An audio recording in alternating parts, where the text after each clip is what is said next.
Assalamualaikum warahmatullahi wabarakatuh. Pada kesempatan kali ini kami dari kelompok 3 akan menjelaskan materi mengenai pembedaan pajak dan pembagiannya. Nah, pajak di Indonesia dikelompokkan berdasarkan cara pemungutan, sifat, dan lembaga pemungutannya.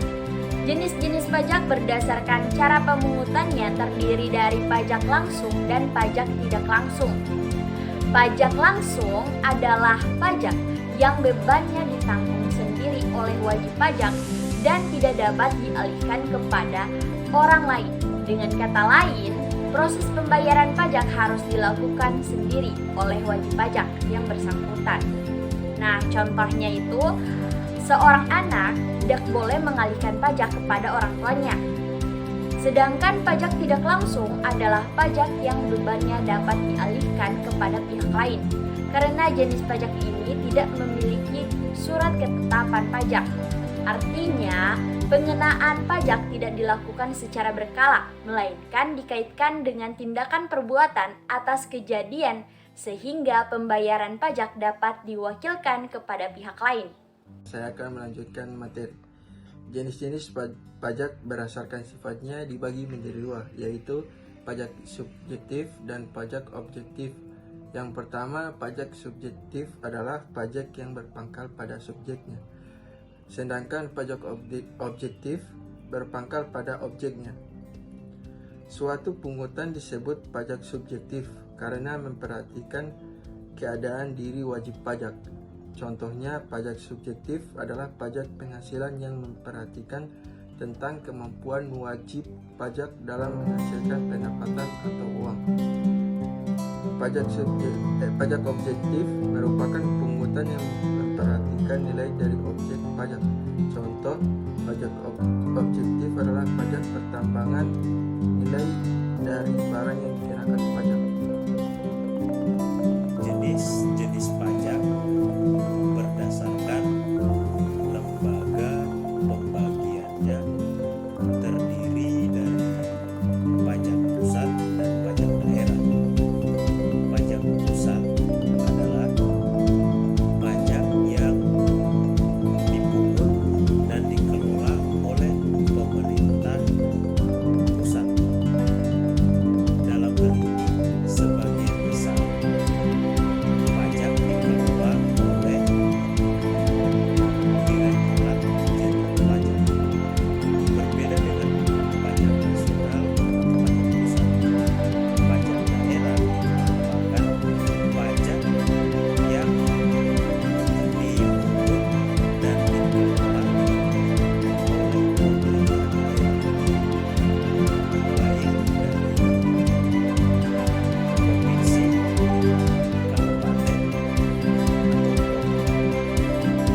Berikut contoh pajak yang dikelola oleh pemerintah pusat, yaitu pajak penghasilan, pajak pertambahan nilai, dalam kurung PPN pajak penjualan atas barang mewah, pajak bumi dan bangunan, dalam kurung perkebunan, perhutanan, dan pertambangan. 1. Pajak provinsi terdiri dari pajak kendaraan bermotor, baik balik nama kendaraan bermotor, pajak air permukaan, pajak rokok. 2. Pajak kabupaten atau kota terdiri dari pajak hotel, restoran, pajak hiburan, pajak reklame, pajak penerangan jalan, pajak mineral, bukan logam dan batuan, pajak parkir, pajak air tanah, pajak sarang burung walet, pajak bumi dan bangunan, pedesaan dan perkotaan, baik perolehan hak atas nama dan atau bangunan. Assalamualaikum warahmatullahi wabarakatuh. Nama saya Octavia Jabat. Di sini saya akan mempresentasikan materi kami, yakni landasan hukum pemungutan pajak terdapat dalam Undang-Undang Dasar 1945 Pasal 23 ayat 2 yang berbunyi segala pajak untuk keperluan negara berdasarkan undang-undang dan undang-undang yang mengatur perpajakan di Indonesia antara lain yang pertama Undang-Undang Nomor 9 Tahun 1994 tentang ketentuan umum dan tata cara perpajakan. Yang kedua yakni Undang-Undang Nomor 10 Tahun 1994 tentang pajak penghasilan atau Undang-Undang Tahun 2000. Yang ketiga yakni Undang-Undang Nomor 11 Tahun 1994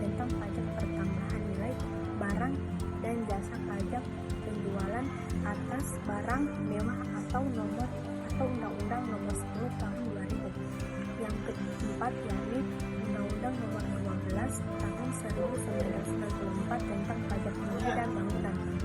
Yang terakhir yakni Undang-Undang Nomor 13 Tahun 1985 dan PP Nomor 7 Tahun 1995 tentang bea cukai. Pengertian dari pajak adalah iuran wajib dari rakyat atau masyarakat kepada kas negara berdasarkan undang-undang kepentingan umum khususnya untuk membiayai pengeluaran pemerintah. Jenis-jenis pajak sangat banyak. Misalnya jenis-jenis pajak apabila dilihat dari segi pemungutan pajak. Berdasarkan hal ini dapat dibagi menjadi dua macam, yakni pajak pusat atau negara dan pajak daerah.